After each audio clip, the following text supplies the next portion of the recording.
ओम नमोरियंताणं नमो सिद्धाणं नमो आर्याणं नमो वज्रायाणं नमो लोहे सव्वसाहुणम्। मंगलम भगवान वीरो मंगलम गौतमो गणी मंगलम कुंद कुंदार्यो जैन धर्मोस्तु मंगलम। ओंकार बिंदु संयुक्तम नित्यं जायन्ति योगिना कामदं मोक्षदं चैव ओंकाराय नमो नमः।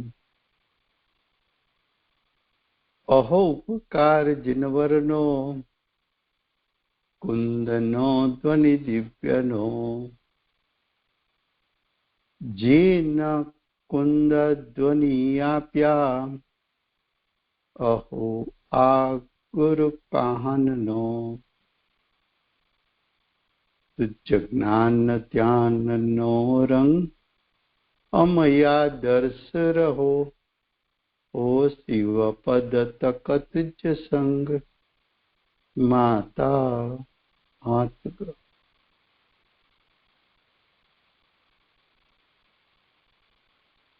आ प्रवचन सार नामनु परम अध्यात्म शास्त्र छे।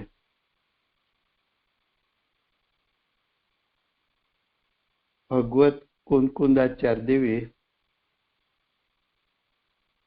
एमनी रचना करी छे। आचार्य भगवान मांगलिक करी अने प्रतिज्ञा करी छे।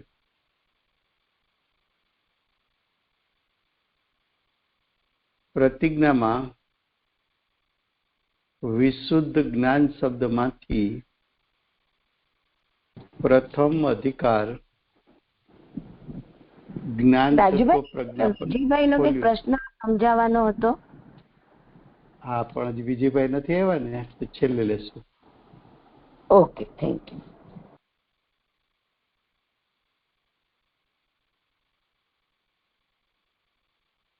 तो विशुद्ध ज्ञान शब्द मांथी आचार्य भगवंते प्रथम अधिकार खोल्यो छे। भूमिकानी गाथामां ज आचार्य भगवान उपयोग बे प्रकारना बतावे छे, सदुपयोग अने शुभ उपयोग। सदुपयोगनुं फळ क्षायिक ज्ञान क्षायिक सुख बताव्युं छे। शुभ उपयोग એટલે કે શુભ પરિણામ। શુभ परिणाम अधिकार प्रथम अधिकार ज्ञान तत्व प्रज्ञापन एनो पेटा चौथो अधिकार शुभ परिणाम अधिकार चाले छे।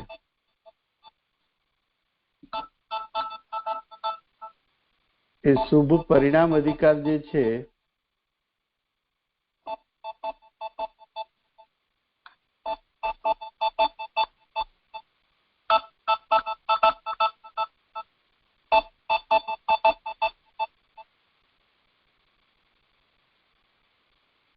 शुभ परिणाम अधिकार छे ए चाले छे चौथो।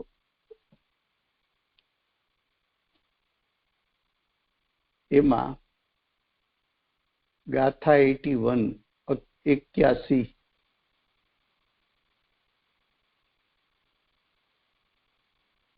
81 गाथानी भूमिका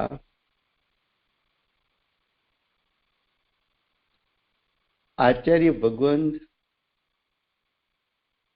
एवं बतावा मांगे छे कि 80 गाथा सम्यक दर्शन माटे हती। 81 गाथा में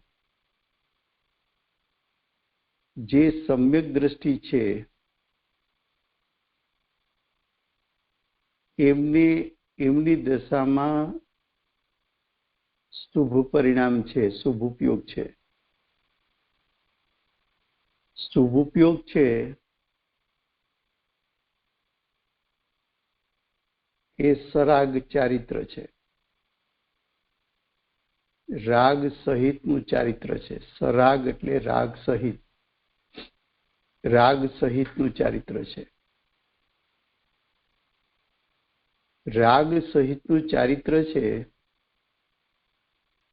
તો જો રાગનો નાશ કરવો હોય તો સાધક જીવે પ્રમાદનો ત્યાગ કરવો જોઈએ.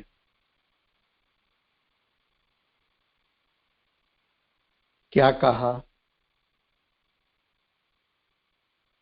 ये चलता है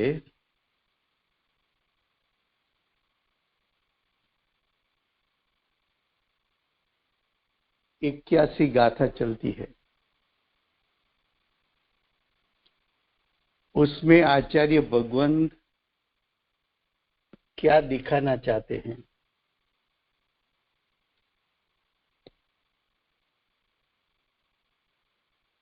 तो कि 80 गाथा सम्यक दर्शन के लिए थी. दर्शन मोह छुड़वा दिया.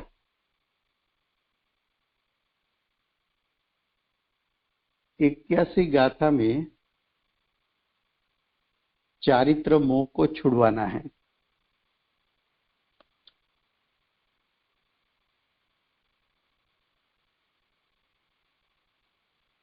तो 81 गाथा में चारित्र मोह छुड़वाने के लिए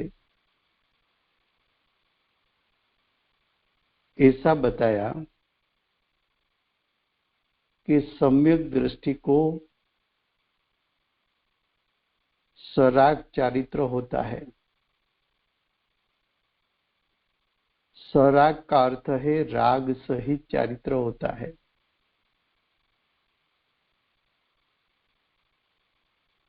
इस सराग चारित्र छोड़ना है तो साधक को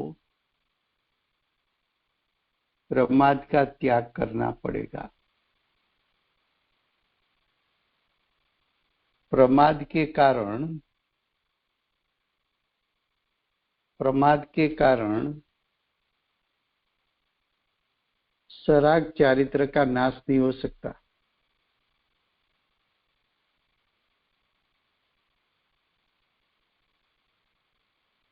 साधक दशा कैसी है?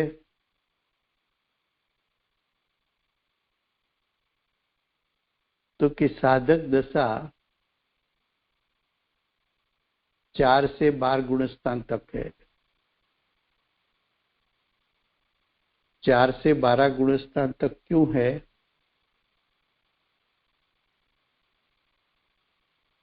तो कि श्रद्धा गुण और चारित्र गुण दोनों का स्वभाव भिन्न भिन्न प्रकार का है. श्रद्धा गुण में या तो मिथ्यात्व या तो सम्यक्त्व. मिथ्यात्व का परिणाम पलट गया तो एक समय में सम्यक दर्शन हो जाता है.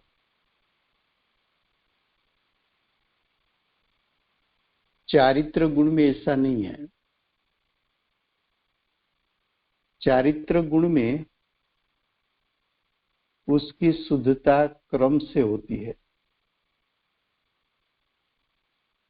प्रथम अनंतानुबंधी जाएगा, बाद में अप्रत्याख्यान जाएगा, बाद में प्रत्याख्यान जाएगा, बाद में स्वंजलन कसाय का नाश होगा. तो अनंतानुबंधी कसाय चौथे गुणस्थान को जाएगा, अप्रत्याख्यान 5वें गुणस्थान में जाएगा, छठे गुणस्थान 7वें गुणस्थान में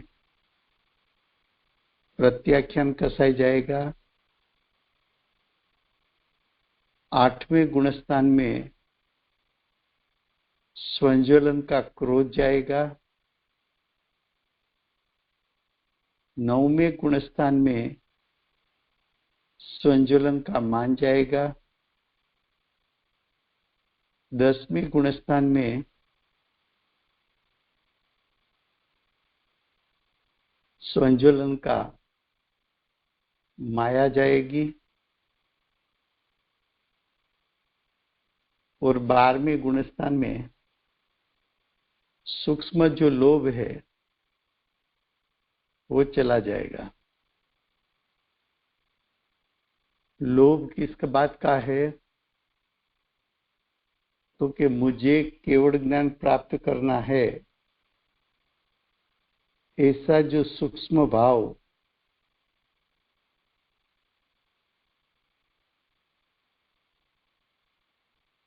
उसको अबुद्धिपूर्वक का लोभ कहने में आता है। 8वें गुणस्थान से अबुद्धिपूर्वक का लोभ है। अबुद्धिपूर्वक का लोभ, अबुद्धिपूर्वक किसको कहने में आता है? कि अबुद्धिपूर्वक का क्रोध, मान, माया, लोभ किसको कहने में आता है? तो कि 8वें गुणस्थान से तो मुनिराज ने निर्विकल्प दशा में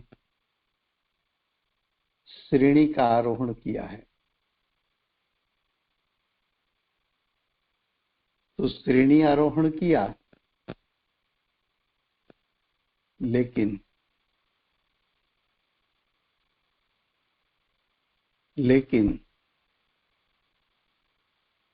परिपूर्ण शुद्धता नहीं है।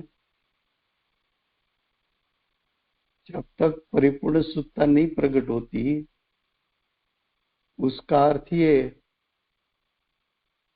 कि कुछ अशुद्धि है, कुछ अशुद्धि है, लेकिन दशा तो निर्विकल्प है।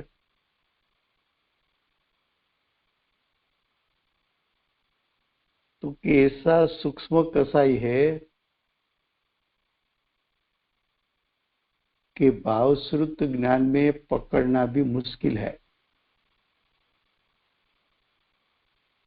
लेकिन परिपूर्ण शुद्धता प्रकट नहीं हुई, उससे अनुमान किया जाता है कि उसको अभी भी अशुद्धता है। तो किसी को प्रश्न हो सकता है कि सूक्ष्म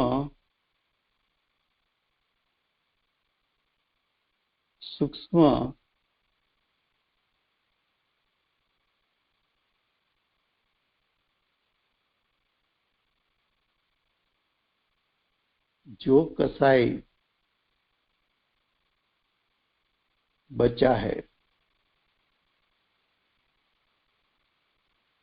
वो ज्ञान की पकड़ में आता नहीं,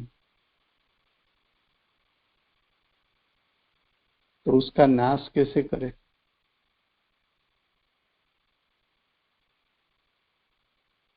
तो कि मुनिराज को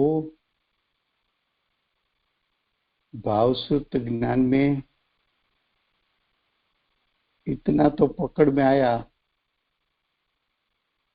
कि अब तक केवल ज्ञान नहीं हुआ है। केवल ज्ञान नहीं हुआ है तब तक तो क्षोभ ज्ञान है, भावश्रुत ज्ञान है। तो क्षोभ ज्ञान तो तब तक रहता है जब तक राग विद्यमान है।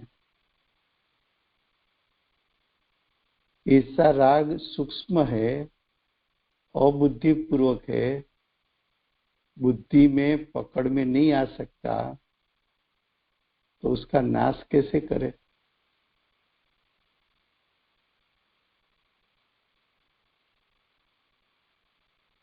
ज्ञानी को मालूम है कि सर्व प्रकार के कसाई, सर्व प्रकार के राग नाश करने का उपाय एक ही है कि ज्ञायक स्वभाव का लक्ष्य करके ज्ञायक में स्थिरता करेंगे। ज्ञायक में लक्ष्य करके उग्र पुरुषार्थ करने से सब कसाई का नाश होता है। तो ज्ञानी ने क्या किया? ज्ञायक को पकड़ के रखा, उसका ध्यान निर्विकल्प दशा, उसमें श्रेणी आरोहण की।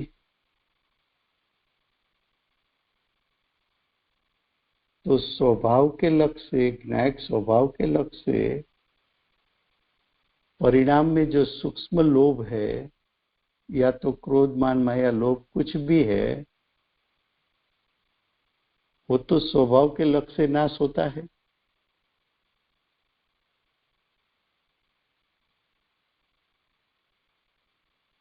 तो स्वभाव का लक्ष्य नहीं छोड़ा, तो सभी प्रकार के कसाई का नाश हुआ और परिपूर्णता की प्राप्ति हुई।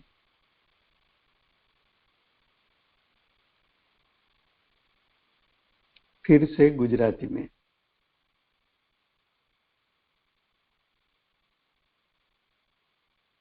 अस्सी गाथाમાં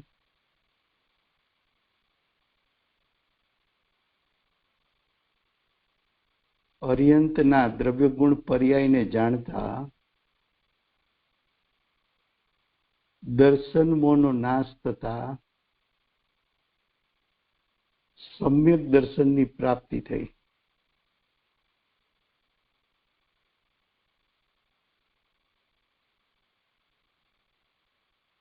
સમ્યક દર્શન પ્રાપ્ત થયું એટલે મોક્ષ માર્ગ શરૂ થયો।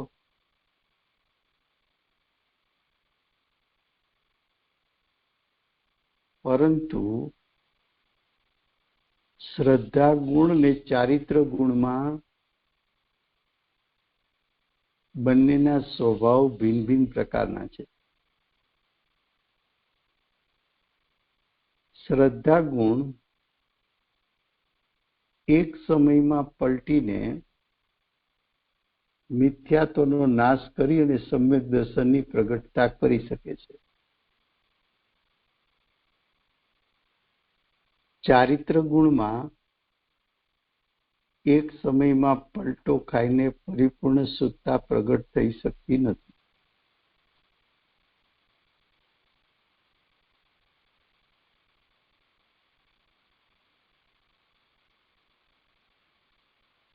હવે ચારિત્ર ગુણની પરિપૂર્ણ શુદ્ધતા પ્રગટ કરવી હોય તો ચતુર્થ ગુણસ્થાન વર્તી સમ્યક દ્રષ્ટિને તો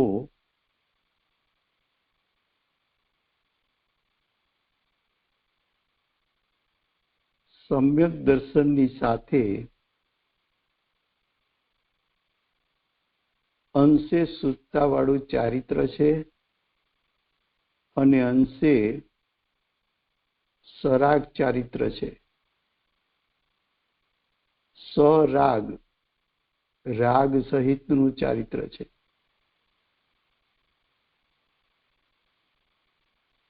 ચારિત્ર ગુણનો સ્વભાવ એવો છે કે ક્રમે કરીને શુદ્ધતા પ્રગટે છે।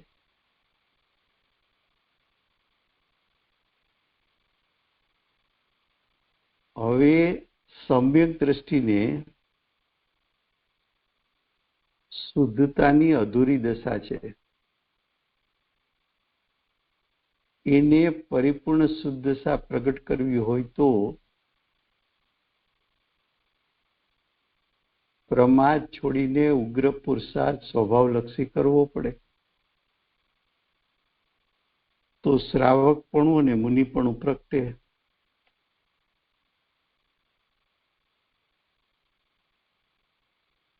સમ્યક દર્શનના કાળમાં સાધકે અનંતાનુબંધી કસાઈનો ત્યાગ કર્યો છે.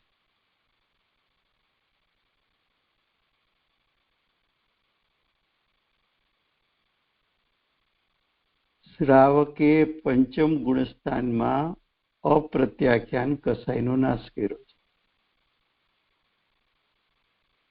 મુનિએ મુનિ દશામાં પ્રત્યાખ્યાન કસાઈનો નાશ કર્યો છે. મુનિ દશા બે પ્રકારની છે.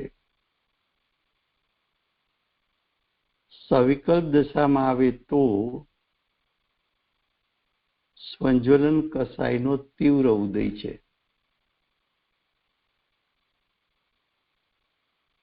નિર્વિકલ્પ દશામાં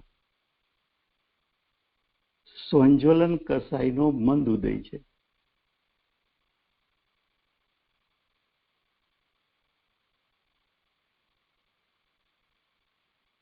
એવા મુનિ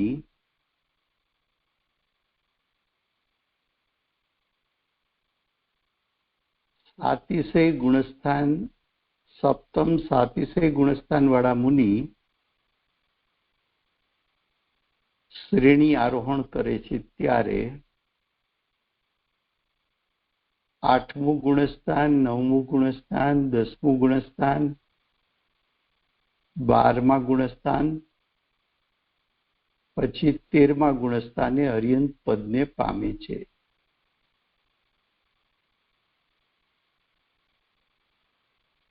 એવા મુનિરાજને 8મે ગુણસ્થાને સ્વંજ્વલન કસાઈમાંથી ક્રોધ નાશ પામે છે. 9મે ગુણસ્થાને સ્વંજ્વલન કસાઈનો માન નાશ પામે છે. 10મે ગુણસ્થાને સ્વંજ્વલન કસાઈની માયા નાશ પામે છે. હવે મુનિરાજના ભાવમાં સૂક્ષ્મ લોભ છે.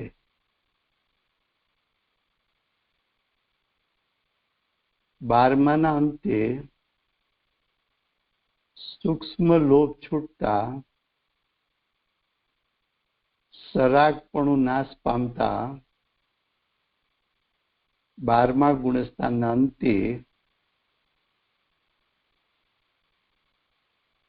13મા ગુણસ્થાનની શરૂઆતમાં અર્યંત પદ એટલે અનંત ચતુષ્ટયની પ્રગટતા થાય છે.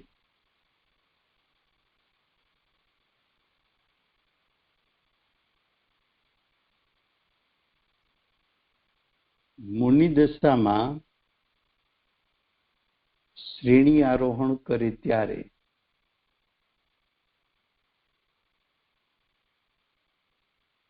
મુનિરાજ નિર્વિકલ્પ દશામાં છે. તેમ છતાં અબુદ્ધિપૂર્વકનો રાગ વર્તે છે.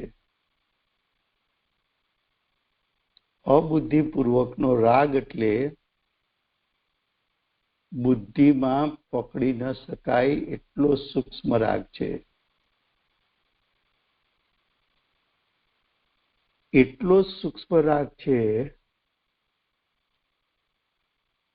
તો મુનિ કેમ નક્કી કરે કે મારી દશામાં રાગ છે?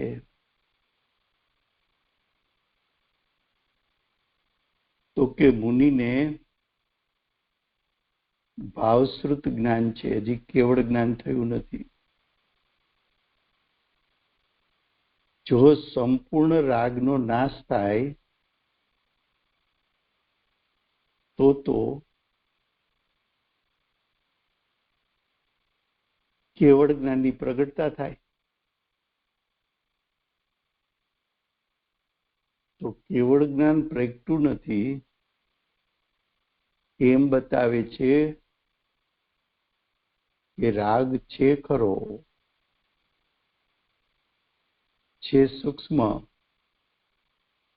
જ્ઞાનમાં પકડાતો નથી.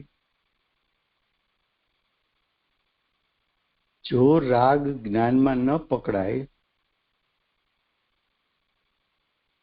તો મુનિરાજ એ રાગનો નાશ કેમ કરે?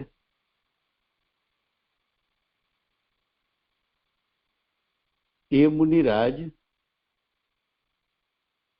રાગનો નાશ કેમ કરે?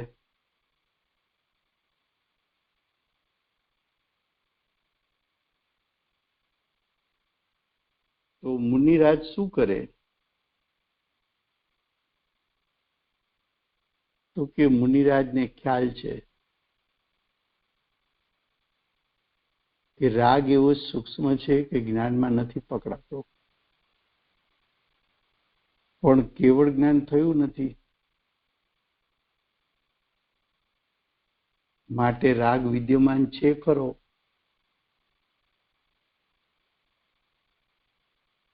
પણ મુનિરાજ એ જાણે છે કે સ્થૂળ રાગ હોય કે સૂક્ષ્મ રાગ હોય, એને નાશ કરવાની વિધિ અને રીત એક જ છે.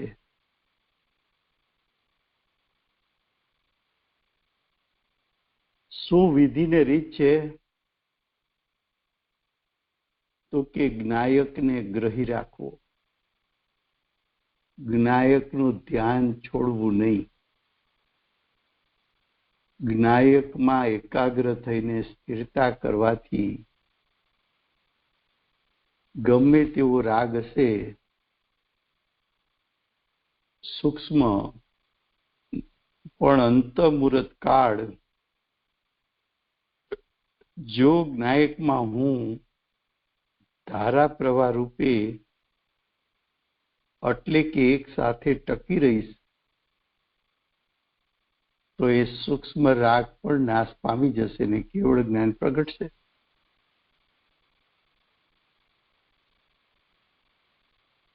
તો મુનિરાજ એની દશામાં રાગ કેટલો છે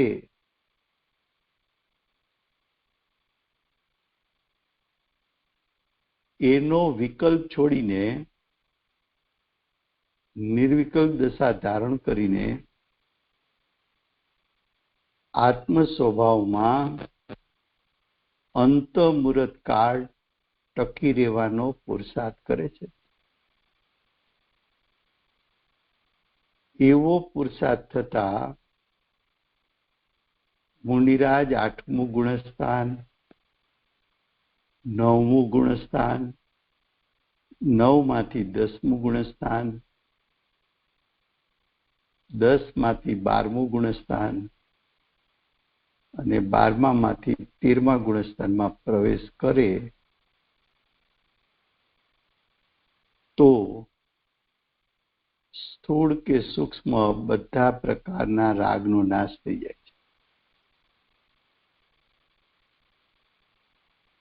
આવી વાત 81 ગાથામાં આચાર્ય ભગવાન દર્શાવવા માંગે છે. આ થઈ 81 ગાથાની ભૂમિકા. હવે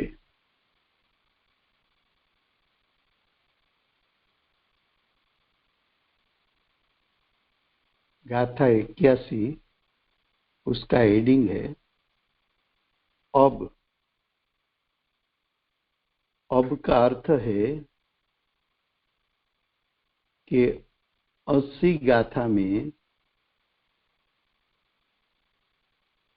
सम्यक दर्शन ની પ્રાપ્તિ કરાવી. 80 गाथा में सम्यक दर्शन प्राप्त करवाया. उसके बाद में लिखा उसी प्रकार का अर्थ क्या है? तो कि सम्यक दर्शन तुझे कैसे प्राप्त हुआ? तो कि ज्ञायक का आश्रय लेने से सम्यक दर्शन प्राप्त हुआ,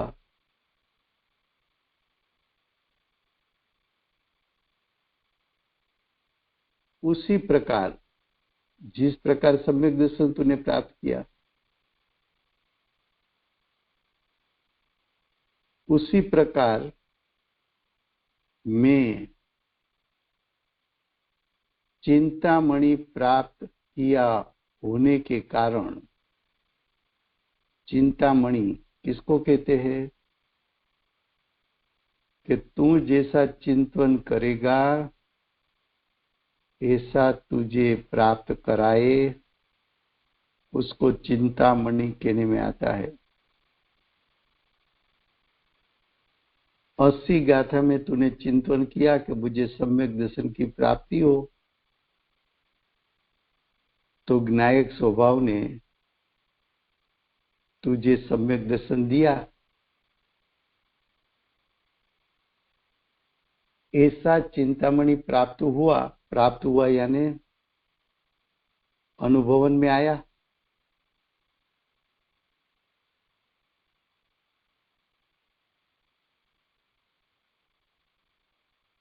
ऐसा चिंतामणि प्राप्त किया, अनुभवन में आया, सम्यक दर्शन प्राप्त हुआ, फिर भी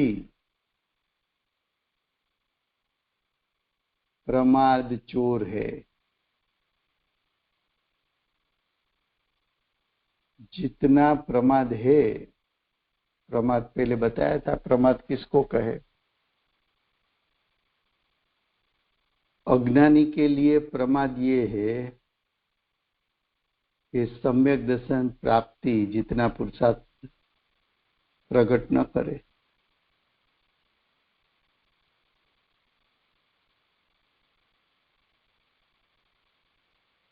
सम्यक दृष्टि के लिए प्रमाद ये है कि श्रावकपना प्रकट न करे। श्रावक के लिए प्रमाद ये है कि मुनिपना प्रकट न करे।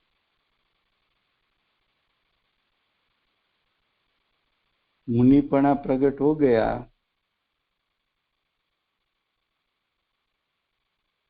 उसके बाद मुनि इतना उग्र पुरुषार्थ करे कि श्रेणी आरोहण करे।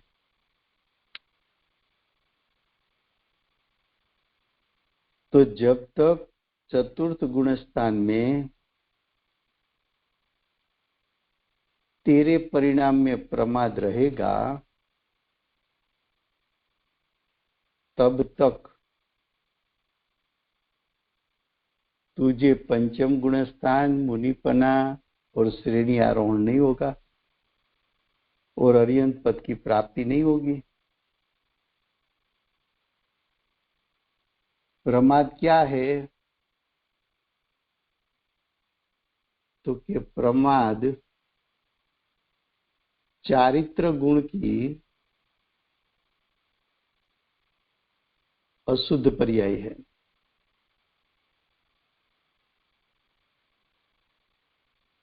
प्रमाद क्या है? चारित्र मोह है।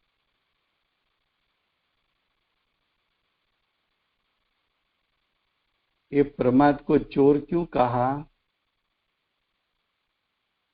तो कि प्रमाद जब तक रहेगा तब तक अरिहंत पद प्राप्त नहीं होगा। तो तेरा अरिहंत पद प्रमाद ने चुरा लिया, तुझे प्राप्त नहीं हुआ। ऐसा सोच के जागृत साधक रहते हैं। यहाँ किसकी जागृति की बात है? साधक की। साधक जागृत रहते हैं। अब फिर से हेडिंग गुजराती में।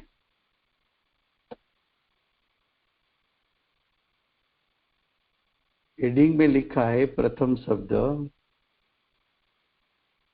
हवे। હવેનો અર્થ છે કે 80 ગાથામાં સમ્યક દર્શનની પ્રાપ્તિ કરાવી પછી તો કે પછી શું કરવાનું? તો કે એ રીતે એટલે કે જ્ઞાયક સ્વભાવ સન્મુખ તું થયો તો તને સમ્યક દર્શનની પ્રાપ્તિ થઈ. તે જ રીતે જ્ઞાયક સ્વભાવ સન્મુખ રહે તો પ્રમાદનો નાશ થાય. એ રીતે મેં ચિંતામણી પ્રાપ્ત કર્યો હોવા છતાં ચિંતામણી જેવું ચિંતન કરે, જેવી ભાવના કરે એની પ્રાપ્તિ કરાવે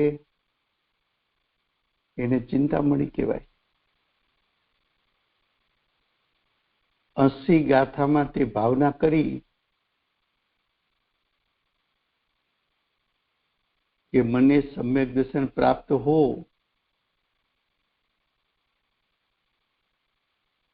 તો તુને તે જ્ઞાયકને વિષય બનાવ્યો. જ્ઞાયકને વિષય બનાવતા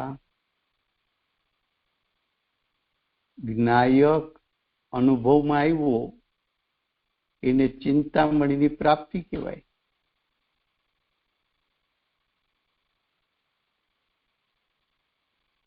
તો ચિંતામણી પ્રાપ્ત કર્યો, સમ્યક દર્શન પ્રાપ્ત કર્યું,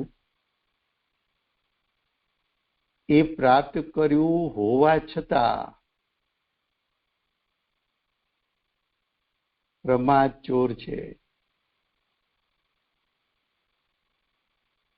જ્યાં સુધી પ્રમાદ છે ત્યાં સુધી અરિહંત પદ પ્રગટ નહીં થાય. સમ્યક દર્શન થયા પછી પણ જો પ્રમાદ છે તો અનંત ચતુષ્ટયની પ્રાપ્તિ પરિણામમાં નહીં થાય. પ્રમાદ કોને કહેવાય? તો કે અજ્ઞાની માટે પ્રમાદ એટલે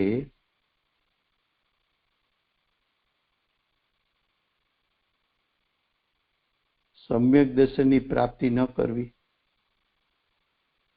સમ્યક દ્રષ્ટિ માટે પ્રમાદ એટલે શ્રાવકપણું પ્રગટ ન કરવું.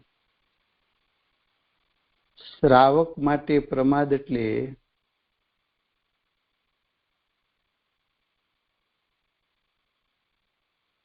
મુનિપણું પ્રગટ ન કરવું. મુનિપણામાં સવિકલ્પ દશામાં આવવું એ પ્રમાદ છે. નિર્વિકલ્પ દશા પ્રાપ્ત કરવી એ પ્રમાદ રહિત દશા છે. મુનિપણું બે પ્રકારનું, સાતિશય અપ્રમદ દશા, એટલે કે 7મા ગુણસ્થાનથી શ્રેણી આરોહણ કરનાર મુનિ યતિ.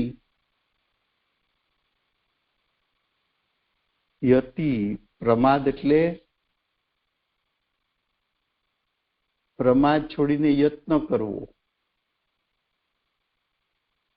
યતિપણું પ્રગટ કરવું, શ્રેણી આરોહણ કરવી.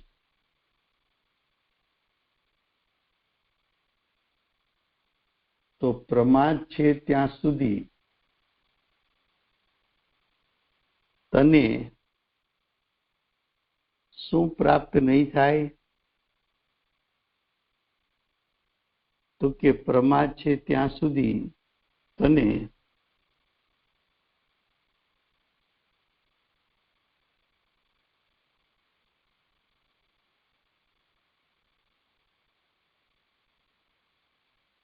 પ્રમા છે ત્યાં સુધી તને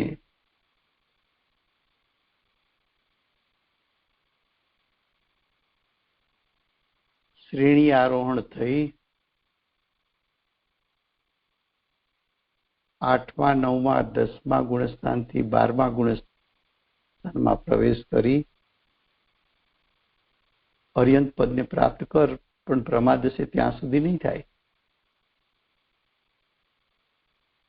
આમ વિચારી આવું સવિકલ દશામાં ચિંતન કરી જાગ્રત રહે છે, સાધક જાગ્રત રહે છે.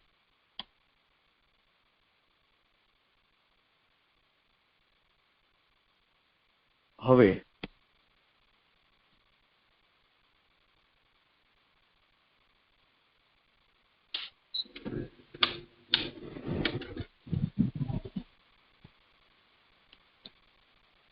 ગાથા 81.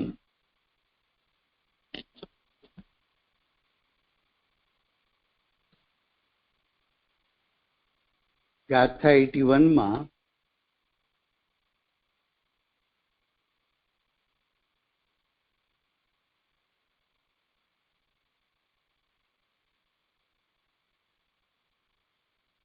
રાજુભાઈ, તમારે પેલું સમજાવવું હતું તો હમણાં એને ગાથા 81 લેવા પહેલા એ સમજાવી લેવું છે ભાઈ, પેલું તમે જે મેં પૂછેલું હતું સન્ડે ઉપર ભાઈ.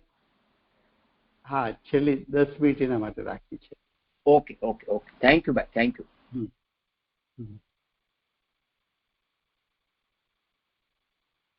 હવે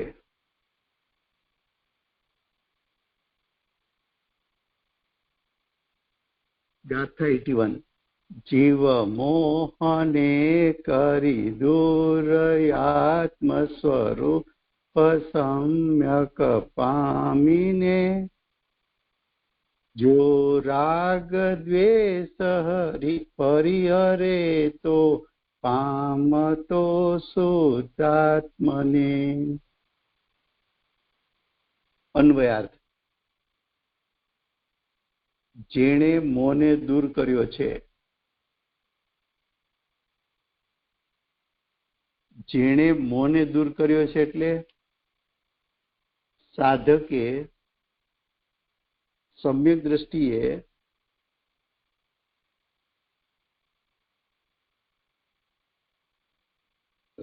કોણે સમ્યક દ્રષ્ટિએ દર્શન મોહને દૂર કર્યો છે. ત્યાં મોહનો અર્થ દર્શન મોહ છે. એસી ગાથામાં કહ્યું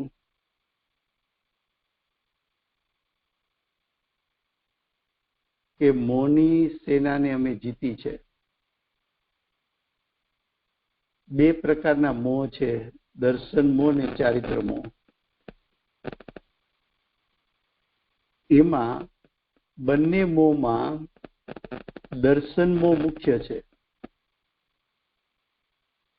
દર્શન મોહ ગયો એટલે તારે અવશ્ય મોક્ષે જવું પડે.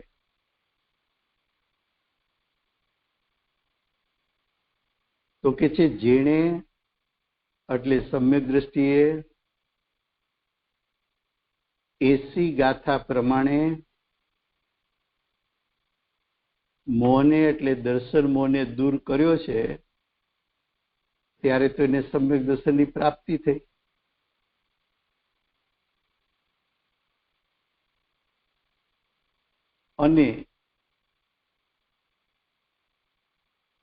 અને પછી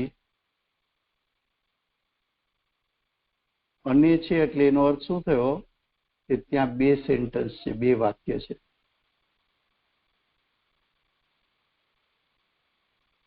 હવે અને પછી પાછું લાગુ પાડો. જેણે આત્માના સમ્યક તત્વને પ્રાપ્ત કર્યું છે. સમ્યક દર્શન થયું તો આત્માનું જેવું શુદ્ધ સ્વરૂપ છે એવું શુદ્ધ સ્વરૂપ એનું શ્રદ્ધાન અને જ્ઞાન કરવું એને આત્માના સમ્યક તત્વને પ્રાપ્ત કર્યું છે એમ કહેવામાં આવે છે.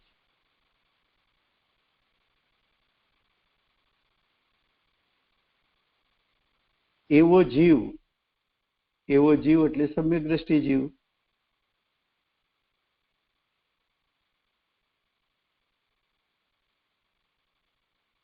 એવો સમ્યક દ્રષ્ટિ જીવ જો રાગ દ્વેષને છોડે,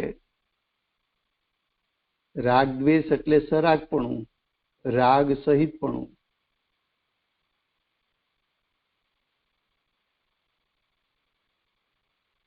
એવો જીવ એટલે સમ્યક દ્રષ્ટિ જીવ, ચતુર્થ ગુણસ્થાન વર્તી જીવ, એની દશામાં અપ્રત્યાખ્યાન, પ્રત્યાખ્યાન, સંજોલનના રાગદ્વેષ છે. એ રાગદ્વેષને છોડે, એ રાગદ્વેષને છોડે છે તો, એટલે કે ચારિત્ર મોહને છોડે તો, એટલે કે સરાગ પણું છોડે તો,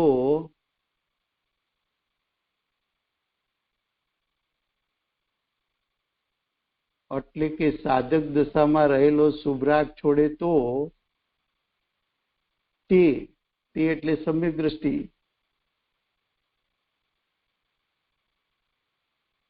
શુદ્ધ આત્માને પામે છે. એટલે કે શુદ્ધાત્માનો અહીં અર્થ છે પરિપૂર્ણ શુદ્ધતાને પામે છે, સ્વભાવની પરિપૂર્ણ શુદ્ધતાને પામે છે.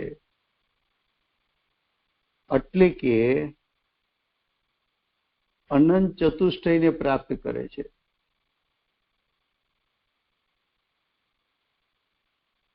અનંત ચતુષ્ટયને પ્રાપ્ત કરે છે એટલે ક્ષાયિક જ્ઞાન, ક્ષાયિક દર્શન, ક્ષાયિક સુખ, ક્ષાયિક વીર્ય પ્રગટ કરે છે. એટલે કે અર્યંત પદને પ્રગટ કરે છે.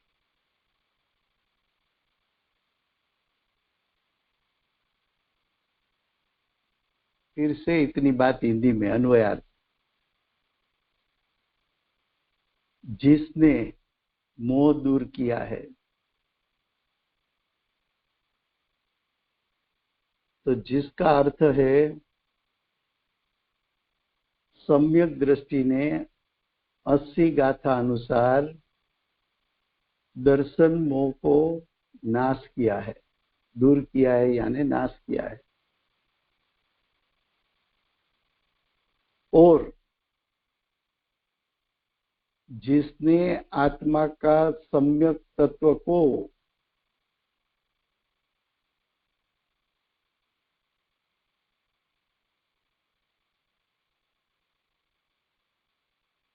आत्मा का सम्यक तत्व को प्राप्त किया है, उसका अर्थ जब सम्यक दर्शन प्राप्त हुआ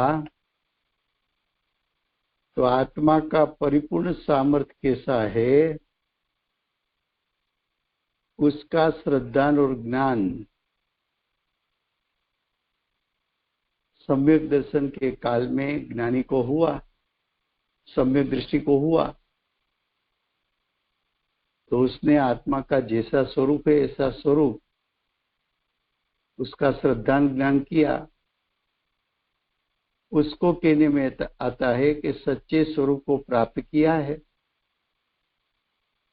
ऐसा जीव यानी सम्यक दृष्टि जीव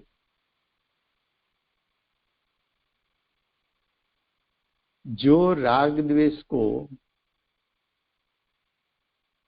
त्यागता है यानी छोड़ देता है,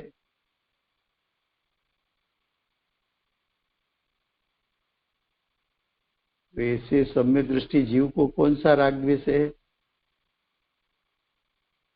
तो क्या अप्रत्याख्यान का राग द्वेष है, प्रत्याख्यान का है, स्वजलन का राग द्वेष है.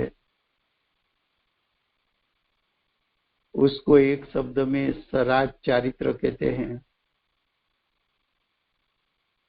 उसको एक शब्द में राग सहित का चरित्र कहने में आता है, उसका त्याग किया, सरागपणा का त्याग किया, अप्रत्याख्यान प्रत्याख्यान संजुलन कसाई का नाश किया, तो ऐसे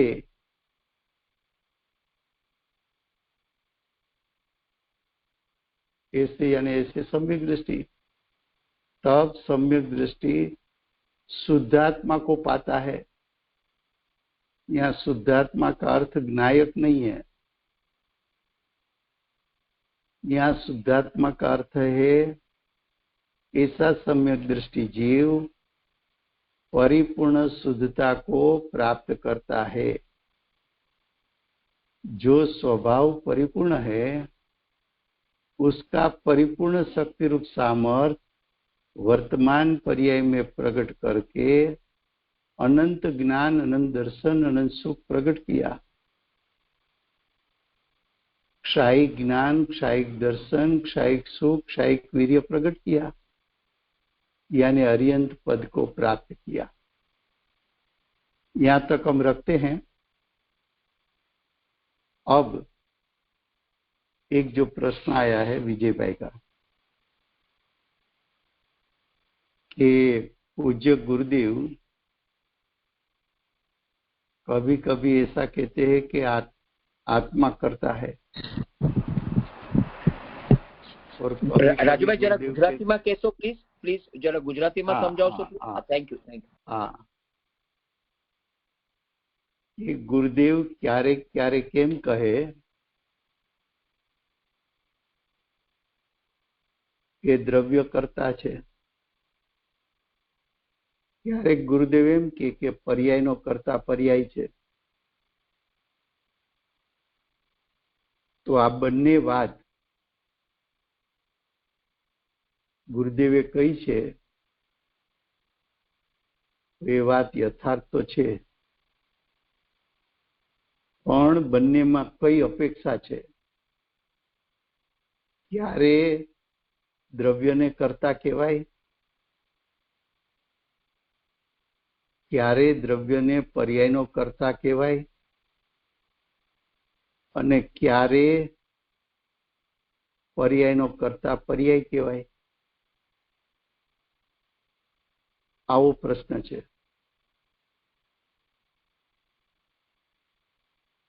તો કે જ્યારે એમ કેવું હોય કે પર્યાય ક્યાંથી આવી, તો કે દ્રવ્ય સ્વભાવમાંથી। માટે દ્રવ્ય સ્વભાવ કરતા છે અને પર્યાય કર્મ છે।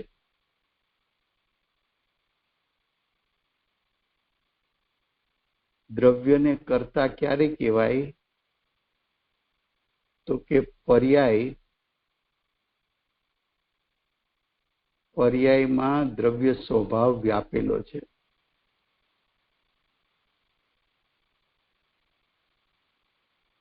તો પર્યાયની રચના થાય તો દ્રવ્ય સ્વભાવના વ્યાયપા વગર પર્યાયની રચના થઈ શકતી નથી।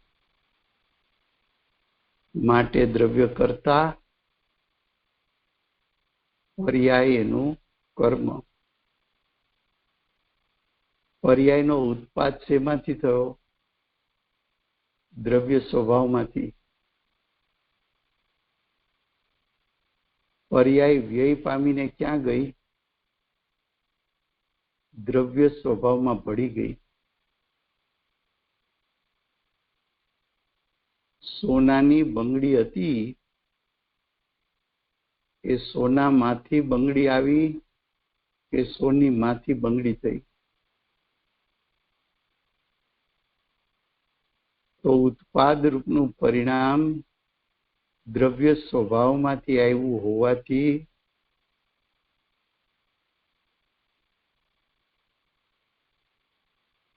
દ્રવ્ય કરતા અને વર્તમાન ઉત્પન્ન પર્યાય એનું કર્મ। બંગડી માંથી હાર કર્યો તો બંગડીનો ઘાટ ક્યાં ગયો?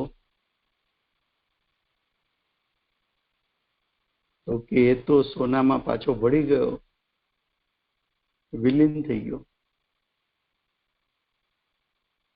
તો પર્યાય ઉત્પન્ન થાય છે દ્રવ્યમાંથી, વિલીન થાય છે દ્રવ્યમાં,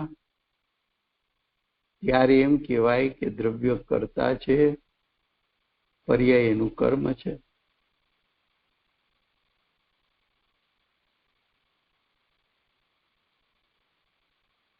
પર્યાયની રચના થઈ એ દ્રવ્ય સ્વભાવ વગર રચના થઈ શકતી નથી. સોના વગર ઘાટ થઈ શકતો નથી. તો પર્યાયનું રચયિતા દ્રવ્ય સ્વભાવ છે, માટે કરતા પર્યાયનું કર્મ. બીજું, દ્રવ્યમાં કેટલી પર્યાયનું કરવાનું સામર્થ્ય છે, કેટલી પર્યાય દ્રવ્ય કરી શકે? સોનાની લગડી એમાંથી કેટલા પ્રકારના ઘાટ થઈ શકે? તો કે અનંત પ્રકારના થઈ શકે. એકી સાથે ન થાય, અનંત પ્રકાર, એક પછી એક, એક પછી એક.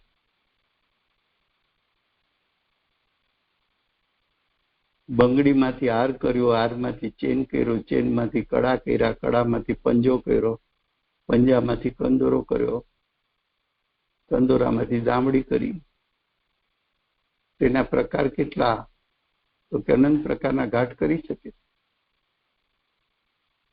તો અનંત પ્રકારના ઘાટ કરવાનું શક્તિરૂપ સામર્થ્ય દ્રવ્ય સ્વભાવમાં હોવાથી દ્રવ્ય કરતા અને પર્યાયનું કર્મ. તો જ્યારે દ્રવ્યને કરતા કેવો હોય તો આવી બધી અપેક્ષાથી ગુરુદેવ કહે. હવે બીજી અપેક્ષા, પર્યાયનો કરતા પર્યાય એવું ક્યારે કહેવાય? તો કે ઉપાદાન બે પ્રકારના છે, ત્રિકાળ ઉપાદાન અને ક્ષણિક ઉપાદાન. ત્રિકાળ ઉપાદાન એને આપણે દ્રવ્ય સ્વભાવ કીધો કે એ કરતા છે અને વર્તમાન પરિણામ કર્મ છે. એ વાત તો આપણે કરી ગયા. હવે ક્ષણિક ઉપાદાન, તો કે એક સમયની પર્યાય છે, એ સત છે, વિદ્યમાન છે,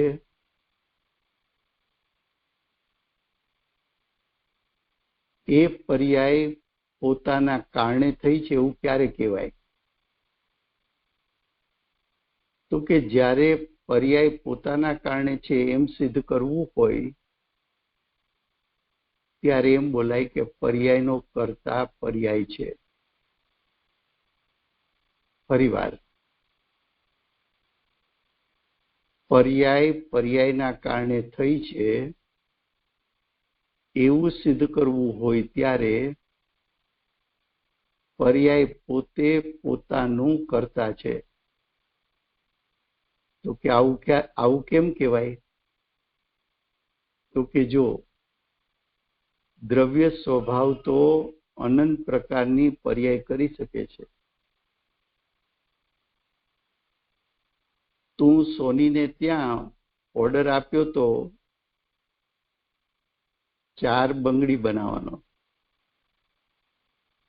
પણ તે ત્યારે બંગડી પણ જોઈતી, કડા પણ જોયા હતા, અને ભૂલથી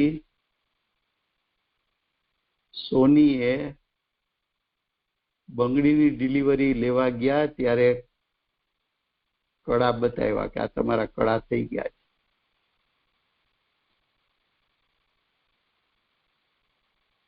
આમ કેમ થયું?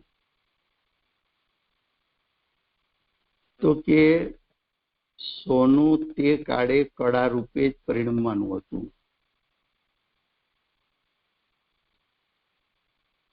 પછી શું થયું?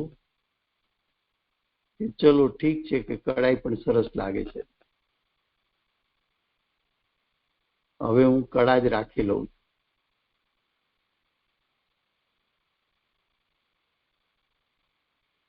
તો સોનામાં તો બંગડી થવાની એ યોગ્યતા હતી, કડા થવાની એ યોગ્યતા હતી, ઓર્ડર પણ બંગડીનો આપ્યો તો થઈ ગયા કડા.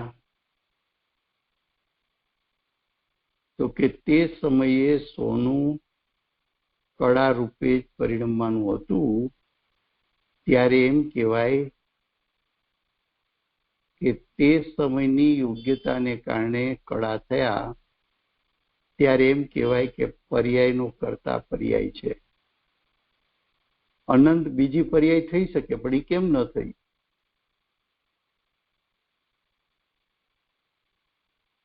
એમ તારે ક્રોધ કરવો નહોતો. હું ઘરેથી નક્કી કરીને ગયો હતો કે ગમે તેટલું બોલે મારે સામે બોલવું નથી. પછી આવીને એમ કીધું કે મારાથી તોય બોલાઈ ગયું. કેમ એમ થયું?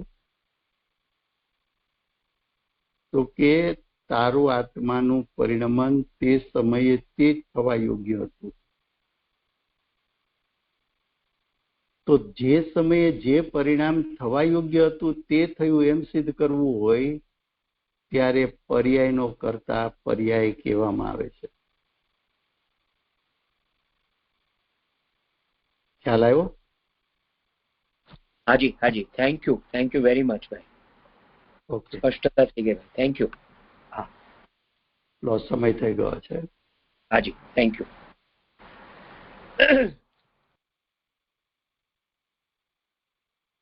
કોણ જય બોલાવે છે?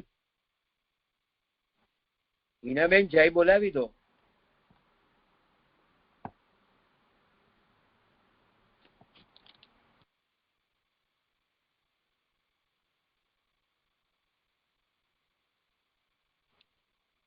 હિનાબેન, મિનલબેન, નહીં તો તમે જય બોલાવી દો.